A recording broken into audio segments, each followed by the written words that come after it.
Hello friend, नमस्कार। आप सब कैसे हैं? होप अच्छे से होंगे, एंजॉय कर रहे होंगे, साथ में चार्ट रीडिंग जरूर कर रहे होंगे। हमारे चैनल में आप सबका दिल से स्वागत है। फिर हम डिस्कशन करेंगे हम निफ्टी के बारे में, बैंक निफ्टी के बारे में, एंड थोड़ा सा सेंसेक्स को देखेंगे कि आपको कल किस तरह से चार्ट में प्लान बनाते हुए अपना सपोर्ट रेजिस्टेंस ड्रा करना चाहिए और किस तरह से हमें अपने प्लान को आगे बढ़ाना चाहिए। मैं आपको यहाँ पर चार्ट प्रेडिक्शन करने से पहले एक बात आपको बताना चाहता हूँ कि मैं किसी भी तरह का आपको बाई या सेल का रिकमेंडेशन नहीं देता। आप जो भी काम काज करें, प्लीज़ आप अपने चार्ट देख करके और अपने सेल्फ चार्ट देख करके यहाँ पर कैपिटल से ट्रेड करें। क्योंकि अगर आप किसी के भरोसे रहेंगे तो उस पार्टिकुलर बंदे को ये नहीं पता है कि आपके पास कैपिटल क्या है, कितना बड़ा आप एसएल रख रहे हैं, कितना बड़ा आप क्या कर रहे हैं। इसलिए आपकी इतनी रिस्पॉन्सिबिलिटी बनती है कि आप जो भी ट्रेड प्लान करें, प्लीज़ आप अपने कैपिटल का जरूर ध्यान रखें और तभी आप सही से ट्रेड करें और एसएल का भी ध्यान रखें। चलिए, तो यहाँ पर डिस्कशन करेंगे। सिंपल है चार्ट में, जैसे कि आज आपने देखा होगा, आप निफ्टी की आज एक्सपायरी थी और बहुत ही मदड़िया वाली एक्सपायरी थी, जिसको बोलते हैं मंदी, है ना। मंदी का मतलब कोई रस नहीं आया मार्केट के अंदर।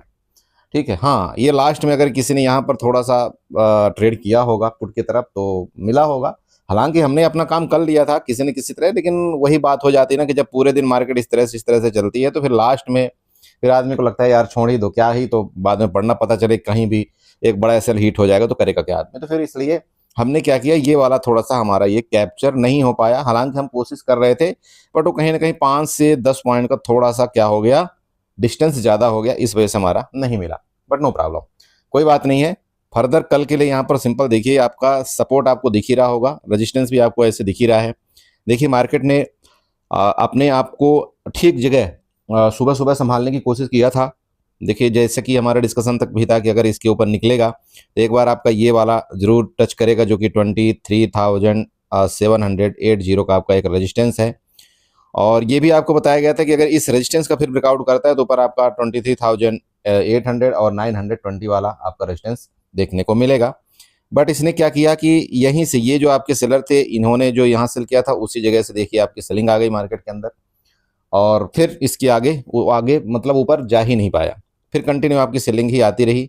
आप अगर बात करें जैसे रिलायंस ले लीजिए, आप एचडीएफसी बैंक ले लीजिए, आईसीआईसी बैंक ले लीजिए, कुछ भी इनमें आज ज़्यादा दम नहीं था। तो मैं ये चीज़ आपको कल ही बताया था कि देखिए कोई भी मार्केट में इंडेक्स को बढ़ने के लिए आपके शेयर की जो रिस्पॉन्सिबिलिटी है वो जाना, ऊपर जाना बहुत ज़रूरी होता है, तभी आपका इंडेक्स आपका ऊपर जाएगा। अदरवाइज अगर आपका शेयर कहीं ना कहीं डाउन साइड है तो आपका इंडेक्स अकेला कुछ भी नहीं कर सकता है। ठीक है, ओके, चलिए अभी फाइनली कोई नहीं, जो भी हुआ अच्छा है। अब कल के बारे में सोचते हैं। देखिए हमारा क्या था, यहाँ पर ये सपोर्ट था। ये सपोर्ट आपको कल बोला गया था कि जब तक 23,580 के नीचे आपका निफ्टी नहीं जाएगा, हम यहाँ पर पुट बाई नहीं करेंगे। चूंकि देखिए कल के मार्केट के अंदर एक अच्छा खासा रिस्पॉन्स आया था मार्केट में बायर का, तो जबरदस्ती का यहाँ पर अगर हम सेल कर देते तो कहीं ना कहीं मान लो फंस भी सकते थे।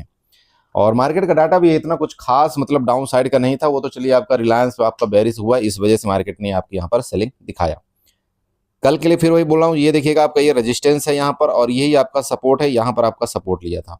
तो जब तक आपका 23,570 के नीचे ये सस्टेन नहीं करता, आपको वापस बोल रहा हूँ यहाँ से पुट की तरफ अभी जल्दबाजी नहीं करना है। हो सकता है मार्केट जैसे कि यहाँ से आपकी बाइंग आई थी तो एक डिप मारा था, फिर ऊपर गया। ये अगर डिप मारा है मान लो, और ये डिप मार करके यहाँ से एक बार इस तरह से ऊपर रिट्रेसमेंट करेगा ना, जब ये डिप मारेगा तो ये आपका ओरिजिनल गिरावट होगी। ठीक है, देखो आने को मैं ये नहीं बोल रहा हूँ कि नहीं नहीं यहाँ से डायरेक्ट भी ये ब्रेकडाउन नहीं कर सकता, क्योंकि आज आपकी सेलिंग आई है। तो अगर ये सेलिंग आई और गलती से इसके नीचे चला गया ना, तो फिर मार्केट आपका क्या करेगा, इन लोगों को एसएल खाने की कोशिश करेगा जो आपके यहाँ पर बायर एक्टिव हुए हैं। तो जाने को आपका बिल्कुल नीचे जा सकता है, वो तैयारी आप अपना कर लेना। अगर इसके नीचे सस्टेन कर गया आपका 15 मिनट कैंडल ना, तो फिर इनको सबसे पहले ये लेने की कोशिश करेगा 23,420 वालों को। अभी आपका मार्केट कहाँ चल रहा है, 23,000 मान लीजिए 580 के आसपास। तो इसको अगर ये ब्रेकडाउन करता है तो फिर देखना आपका यहाँ पर इनको ये मतलब हंट करने की कोशिश जरूर कर सकते हैं मार्केट। ठीक है, तो नीचे के देखेंगे, लेकिन मैं फिर आपको समझा रहा हूँ, जैसे यहाँ पर आपको ये बना देखिएगा, इस तरह से ये बना, फिर आपकी मार्केट ऊपर गई, फिर आपकी गिरी। अगर ये बन के ऐसा कुछ बनेगा ना, तो आपका एक हेड एंड शोल्डर पैटर्न का रूप लेगा, और ये जो फिर गिरावट आपकी करता है तो ये अच्छा एक यहाँ पर नीचे की तरफ मूवमेंट देने की कोशिश करता है। बाकी ऊपर की बात बताएं आपको, तो इसके ऊपर हम कोई कॉल बाई करेंगे। आपका 23,660 के ऊपर जब सस्टेन करेगा, ये आपका रेजिस्टेंस है। जब इसके ऊपर निकल जाएगा मार्केट, तभी हम ऊपर की तरफ कोई यहाँ पर ट्रेड प्लान बनाएंगे। सबसे पहली बात तो आप ये सुन लीजिए, कल आपकी कोई एक्सपायरी नहीं है, तो इस जोन में आपको कोई ट्रेड नहीं करना है जब तक मार्केट आपकी रेंज में रहती है। रेंज का ब्रेकडाउन करेगा तो हम नीचे की तरफ जाएंगे, रेंज का ब्रेकआउट करेगा तो ऊपर की तरफ जाएंगे। मार्केट ने अपने आप को एक बहुत ही ऐसी जगह में अपने आप को रोका है जिसमें डायरेक्टली आपको ये नहीं बोला जा सकता ऐसा होगा या ऐसा होगा। चाहे आप डाटा की बात करें, चाहे आप जैसे चार्ट की बात कर लें, चार्ट में भी अपने आप को उसने बीच में रोक दिया है। तो जब ऐसा बीच में चार्ट रुकता है ना, तो यहाँ पर हमको डायरेक्टली कुछ भी डिसीजन ले पाना सही नहीं होता है। बस हमको चार्ट देखना होता है। 15 मिनट का स्टार्टिंग का 15 मिनट का चार्ट देखिएगा, अगर उसका ब्रेकडाउन करके नीचे सस्टेन करेगा तो हम अपना प्लान नीचे की तरफ बनाएंगे, ऊपर सस्टेन करेगा तो फिर ऊपर की तरफ जाएंगे। जो भी होगा वो कल आपको लाइव मार्केट के दौरान यहाँ पर मिलेगा, ऑटोमेटिक आपको पता चल जाएगा। इसमें इतने हड़बड़ाने वाली जैसी कोई बात नहीं है, ठीक है। हाँ, ये ध्यान रखिएगा, आप अपने चार्ट में ये बना लीजिएगा जैसे आपका ये सपोर्ट है, ये सपोर्ट काम करेगा भी, रेजिस्टेंस है फिलहाल के लिए आपका रेजिस्टेंस यहाँ पर बनेगा, ठीक है। यही आपका निफ्टी का चार्ट हो गया। चलिए थोड़ा सा चलते हैं बैंक निफ्टी और सेंसेक्स के। सो फ्रेंड देखिए, आपका ये बैंक निफ्टी का चार्ट है और बैंक निफ्टी ने तो आज सब कुछ पल्ला ही झाड़ लिया, इसी वजह से मार्केट आज आपकी ऊपर सस्टेन नहीं कर पाई। देखिए बैंक निफ्टी ने क्या किया, आपकी जो पहली कैंडल थी ना, इसी को पहले कैंडल को इसने ब्रेकआउट करके ऊपर अपने आप को सस्टेन नहीं किया, बस उधर ही उल चलती रही। और इस आज का सबसे बड़ा थीटा डीके जो हुआ है आपका बैंक निफ्टी का हुआ है, ठीक है। बैंक निफ्टी में बहुत ज्यादा थीटा डीके हुआ है। तो अगर किसी ने यहाँ पर मान लो कोई बेचारा काल पुट बाई किया होगा या काल बाई किया होगा, तो उसका यहाँ पर थीटा डीके करके उसने लॉस ही दिया है, फाइनली प्रॉफिट तो कुछ दिया नहीं है। ओके, कल का जो हमारा डिस्कशन था कि भाई जब तक इस बिग को आपका ब्रेकआउट करके ऊपर नहीं जाएगा तब तक हम क्या करेंगे, सी की तरफ थोड़ा जल्दबाजी नहीं करेंगे। और कल आपको ये बोला गया था 3 बार कि यार बैंक निफ्टी थोड़ा सा यहाँ पर डाउट का मतलब दिखा रहा है कि बैंक निफ्टी ऊपर जाएगा भी कि नहीं जाएगा। और देख लीजिए आज बैंक निफ्टी ने ही मार्केट को लताड़ दिया, ठीक है। मैं सीधे आपको बात बताऊं, ये देखिएगा बिग आपको कल ही बताया जाएगा भाई ये बिग बड़ी खतरनाक है, जब तक इसके ऊपर नहीं जाएगा आपका सी की तरफ तो कोई देखिए प्लान बनता नहीं। हाँ, ये प्लान जरूर बन सकता है कि अगर मार्केट आपकी ऐसा गिरे, यहाँ पर इसका सपोर्ट ले फिर ऊपर जाए, तो हम यहाँ पर अपना प्लान बनाएंगे। यही था, कुछ ऐसे डिस्कशन किया गया था। बाकी आप चेक कर सकते हैं कि क्या उस तरह से मार्केट का बिहेव हुआ है या नहीं हुआ है। आप अगर 5 मिनट के कैंडल में जाएंगे आपको भली भांति यहाँ पर देखिए समझ में आ जाएगा। देख लीजिए, यही आपको बताया गया था कि भाई देखना ये आपका रेजिस्टेंस है, अगर रेजिस्टेंस लेकर के ये आपका सपोर्ट बनेगा, यहाँ से आपका बनेगा तो हम कुछ करेंगे, अदरवाइज नहीं करेंगे। ऊपर के लिए हमने बोला था आपको कि 53,780 के ऊपर ही हम कोई अपना प्लान बनाएंगे, या तो फिर इस सपोर्ट में बनेगा तो हम अपना ऊपर का प्लान बनाएंगे। यही था कल का डिस्कशन। आज का डिस्कशन सिंपल है, देखिए आपका सपोर्ट यही है, ये जब तक इसके नीचे नहीं आता, बल्कि मैं ये कहता हूँ इसके नीचे आप ले लीजिएगा 53,240, ये इसको ले लीजिएगा। इसके नीचे जब तक नहीं आता तो आपको यहाँ जल्दबाजी पुट में नहीं करना है। पुट का देखिए 2 केस बनेगा, या तो मार्केट यहाँ पर खुल करके डायरेक्टली इसका ब्रेकडाउन कर दे 53,240 का, तो फिर आपका ये देखिएगा यहाँ पर ये जो सपोर्ट आपका क्रिएट है लगभग 53,000 वाला, मतलब यहाँ पर 300 पॉइंट का आपका नीचे का एक पहला जर्क है बैंक निफ्टी के लिए, ठीक है, जो यहाँ से आपके बायर एक्टिव हुए थे प्रीवियस डेज में। ओके, ऊपर की बात कर ले, देखिए ये अगर यहीं से ऐसा गिर के इसका सपोर्ट लिया ना इसका, तो एक बार इसको टच कर सकता है, ठीक है। वो केस तब आपको पता चलेगा जब आपका एचडीएफसी बैंक और आपका आईसीआईसी बैंक बुलिश रहे, तभी। देखिए मैं वापस आपको समझा दूं, अगर आपके एचडीएफसी बैंक और आईसीआईसी बैंक का बुलिश रहे तभी मार्केट आपकी यहाँ से ऊपर रिकवरी के चांस हैं, अदरवाइज मार्केट वापस आपकी रेंज में जाकर के नीचे ही जाने की कोशिश कर सकती है। तो आपको जब भी आप ट्रेड करें तो आईसीआईसी बैंक और एचडीएफसी बैंक का जरूर ध्यान रखें, पूरा घोल मोल वही कर रहे हैं, बाकी कुछ नहीं है। आज अगर वो दोनों बुलिश होते तो मार्केट आपकी एक अच्छी और रिकवरी आने के चांस है ऊपर की तरफ, लेकिन आपने देखा होगा पहले आपका एक्सिस बैंक आपका बेरिश हुआ, फिर आपका आईसीआईसी बैंक बेरिश हुआ, मतलब वही गोल मटोल चलता रहा। ऐसे मार्केट में देखिए मैक्सिमम टाइम आपको लॉस ही होता है। अगर आप लॉस से बचे हुए हैं उससे बेटर कुछ भी नहीं इस मार्केट के अंदर, ठीक है। प्रॉफिट बनाना एक अलग मैटर है, देखिए प्रॉफिट आप नहीं भी बनाए तब भी कोई दिक्कत नहीं, बट आज अगर आपने लॉस नहीं किया उससे अच्छा कुछ भी नहीं, ठीक है। क्योंकि ऐसे साइडवेज मार्केट में देखिए अक्सर मार्केट में लॉस होता है।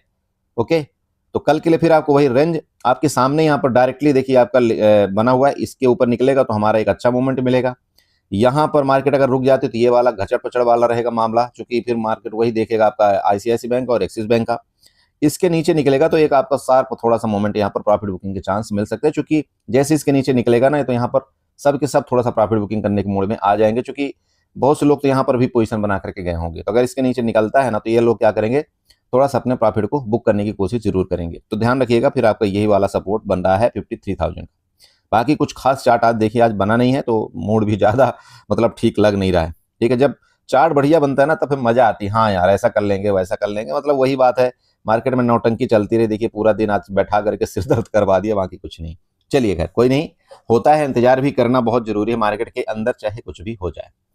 ओके, तो ये आपका हो गया बैंक निफ्टी का चार्ट। थोड़ा सेंसेक्स में देखते हैं, सेंसेक्स में कल मूवमेंट एक मिल सकता है, वो ध्यान रखिएगा। तो चार्ट देखते हैं सबसे पहले, फिर आपका डिस्कशन करते हैं। सो फिर देखिए आपके सेंसेक्स का चार्ट है और देख लीजिए वही है। क्या आपको ये जो ऊपर से ट्रेंड लाइन मैंने बना करके दिया था, ये कोई गलत नहीं थी ना? यहाँ से जो ट्रेंड लाइन आपको बना करके दिया थी भी कोई गलत नहीं थी। देख लीजिए वहीं से आपका रेजिस्टेंस इसने ले लिया लगभग 75,800 का। मैंने आपको बताया था कि यही आपका रेजिस्टेंस बनेगा सेंसेक्स का, आप चेक कर लेना। जब तक इसके ऊपर नहीं जाएगा जल्दबाजी नहीं होगी। हाँ, मार्केट में क्या हो सकता है, यहाँ से आपकी बायर एक्टिव हो सकते हैं, यहाँ से लेकर के आपका ये रेजिस्टेंस बनेगा, या क्लियर आपको बताया गया था कल के, देख लेना वीडियो में। ठीक है, देखिए वहीं से आपकी बड़ी खतरनाक वाली सेलिंग आ गई वापिस, क्या करोगे? ठीक है, फिर आपको समझा रहा हूँ। देखिए यहाँ से भी आपकी सेलिंग आई थी ऐसे ही, फिर मार्केट आपकी ऊपर गई, फिर आपके यहाँ से सेलिंग आई ऐसे ही। तो जब तक ये जोन आपका क्लियर ब्रेकआउट नहीं करता ना सेंसेक्स, ये जो ट्रेंड लाइन वाला जोन है, ध्यान रखिएगा, ये जोन मतलब 75,800 वाला जोन आपका जब तक ये क्लियर ब्रेकआउट नहीं करता, तो मार्केट के अंदर इसी तरह से अप डाउन वाला माहौल चलता रहेगा। ठीक है, अब हो सकता है कल आपका यहाँ से रिकवरी ही कर जाए, तो क्या कर लेंगे, फिर आपका ये रेजिस्टेंस बनेगा। तो ध्यान रखिए, जब भी आपका रेजिस्टेंस ये वाला ब्रेकआउट करेगा, तो मार्केट के अंदर एक शार्प मूवमेंट ऊपर की तरफ देखने को आपको मिल सकता है। फाइनली सपोर्ट आप बना लीजिएगा। देखिए सबसे पहले तो आपका यही सपोर्ट है, ये देखिए, ये आपका ये जो हॉरिजॉन्टल लाइन है, यही आपका सपोर्ट है, दिख रहा होगा 75,180 के आसपास का। ठीक है, तो एज ए सपोर्ट आप मान सकते हैं। अब इसके नीचे अगर जाता है तो आपको जल्दबाजी नहीं करना है। कब तक? जब तक आपका 75,000 का क्लियर ब्रेकडाउन ये ना कर दे नीचे की तरफ, आपको थोड़ा सा अवॉइड करना है। अगर 75,000 का ये फिर क्लियर ब्रेकडाउन कर देता है नीचे, तो फिर देखना आपका फिर ये वाले जो एसएल आपके यहाँ पर क्रिएट हुए, जहां से आपके बायर एक्टिव हुए हैं, फिर क्या कर सकता है, इनको ये क्या कर सकता है, एसएल हंटिंग की कोशिश कर सकता है, जो कि 74,600 के आसपास आपका यहाँ पर क्रिएट है। ठीक है, तो ये ध्यान रखना आप। हो सकता है मार्केट इसके नीचे जब निकलेगा ना, अब चाहे मार्केट इस तरह से कुछ करके नीचे निकले, चाहे डायरेक्टली नीचे निकले, तो यहाँ पर फिर आपको ये वाला सपोर्ट लेवल की तरफ जाता हुआ दिखाई दे सकता है। ठीक है, अगर ये आपका इस तरह से ये वाला पैटर्न बन जाना है तो ये ज़्यादा बेस्ट होगा, क्योंकि हमको फिर क्या है, एसएल मिल जाएगा यहाँ पर। लेकिन अगर ये डायरेक्टली इधर ही से ब्रेकडाउन कर देगा ना, तो फिर हमारा एसएल थोड़ा सा क्या हो जाएगा, या तो बड़ा हो जाएगा, या तो फिर हमारा दिक्कत आ जाएगी कि यार हम एसएल लगाएं तो लगाएं कहाँ, ये दिक्कत हो जाती है। लेकिन जब किसी भी एक रिट्रेसमेंट के बाद मार्केट आपकी गिरावट करती है ना, तो ये हमारा हो जाता है, हाँ हमारा एसएल चलो यहाँ रख देते हैं, बाकी ठीक है, जब तक मार्केट नीचे जा रही है तो हम बने रहेंगे, ये होता है। ओके, बाकी ऊपर का फिर आपको समझा रहा हूँ। अगर आपको यहीं से मार्केट लगता है कि ऊपर निकलेगी, तो आप इसका एसएल यहाँ पर जरूर लगाएं, जो कि 74,950 के आसपास यहाँ पर आ रहा है। तो देखेंगे कल। देखिए अभी यहाँ पर कुछ खास एक्टिविटी दिख नहीं रही मार्केट के अंदर। बाकी अगर न्यूज़ सही रही, आपका क्रूड गिरा नीचे की तरफ, और मार्केट, तो फिर आप समझ सकते हैं, अगर क्रूड गिरा तो आपका मार्केट में पॉजिटिव रुख है। अगर आपका क्रूड फर्दर ऊपर गया, मतलब क्रूड गिरा तो आपका पॉजिटिव रुख है, अगर फर्दर ऊपर गया तो फिर इसके लिए फिर फर्दर आपका निगेटिव हो जाएगा। तो कुछ चीज़ें हैं जो आपको थोड़ा सा मिलजुल करके दोनों देखना पड़ता है, तब आपको डिसाइड करना पड़ता है कि हाँ यार मुझे मार्केट में क्या करना चाहिए। बाकी मैं आप सबको हमेशा समझाता हूँ कि देखिए 1 लाख से ज़्यादा आप ट्रेड ही मत करिए। जब तक आपका ये बार वाला न्यूज़ चल रहा है ना, बिल्कुल आपको 1 लाख से ज़्यादा ट्रेड नहीं करना है। क्योंकि जैसे ही आप मान लो किसी दिन आपने लॉट बढ़ाया और उसी दिन आपका अचानक से बड़ी कैंडल में मूवमेंट आ गया, तो मैं आपको बताऊँ सारा का सारा कैपिटल आपका खत्म हो जाएगा। फिर आप कुछ नहीं कर पाएंगे, एसएल तक नहीं कटता, फिर आपका जंप कर जाता है एसएल। तो थोड़ा सा आपको क्या है, क्वांटिटी को अपने कंट्रोल करना है, बाकी कुछ नहीं। बाकी तो कंट्रोल क्या है हमारे हाथ में, सिर्फ यही है कि हम अपने लॉस को कंट्रोल कर लें, उससे ज़्यादा कुछ नहीं है। तो छोटे छोटे पॉइंट मिलते हैं तो उसको कैप्चर करने की कोशिश करिए और मार्केट में बने रहिए, उससे ज़्यादा कुछ नहीं। बाकी ठीक है, जब मिलेगा मूवमेंट तो हम देखेंगे मार्केट के अंदर। ठीक है, चलिए इसी के साथ वीडियो को माइंड अप करेंगे। देखिए ज़्यादा कुछ है नहीं, तो मैं आपको यहाँ पर क्या बताऊँ। बाकी वीडियो अच्छी लगी, चैनल को जरूर सब्सक्राइब कर लीजिएगा, वीडियो को लाइक करिएगा, साथ में कमेंट जरूर करिएगा। चलिए बाय बाय एंड एंजॉय करिए।